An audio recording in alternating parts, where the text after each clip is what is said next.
हमें ये सोचना चाहिए हम इस देश को क्या दे रहे हैं। ये हमारी सोच होनी चाहिए इस देश के अंदर, बिल्कुल हर नागरिक की, कि हम इस देश को मजबूत करना है। इस देश का नागरिक इस देश के लिए खून देता है, इस देश का नागरिक इस देश के लिए पैसा देता है, इस देश का नागरिक इस देश के लिए टैक्स देता है, इस देश का नागरिक इस देश के लिए अपनी जान देता है, और इस देश का नागरिक वो सब कुछ देता है जो इस देश को चाहिए। लेकिन बदले में हमें मिलती है भ्रष्टाचारी पुलिस, हमें मिलता है भ्रष्टाचारी नेता, हमें मिलता है डरपोक प्रशासन, हमें मिलता है लाचार सिस्टम, और हमें मिलती है गोली, हमें मिलती है गोली सीमा पर, हमें मिलती है गोली। ले लो हमारी जान, ले लो हमारा पैसा, ले लो हमारा टैक्स, सुरक्षा तो दे दो, सुरक्षा तो दे दो, सुरक्षा तो दे दो। आज 27 लोग मर गए, 27 लोग मर गए देश के लिए। देश की इकोनॉमी में बढ़ा रहे थे ना हम लोग, जाके खर्चा कर रहे थे, पैसा जा रहा था, सरकारें कमा रही थी, क्या दिया हमें,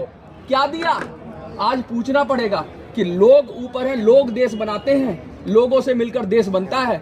और अगर देश को चलाने वाले लोगों को न्याय नहीं दे पा रहे तो माफ करिएगा, ये देश भी नहीं बचेगा। क्योंकि नींव की ईंट है इंसान जो देश में लगता है, और उस नींव की ईंट को अगर खोखला कर दोगे आप, उस आम जनता की रक्षा नहीं करोगे आप, उस व्यक्ति की रक्षा नहीं करोगे जिसने देश में टैक्स दिया, उस व्यक्ति की रक्षा नहीं करोगे जिसने देश को बनाने में अपनी मदद की, तो माफ करिएगा, देश भी नहीं रहेगा।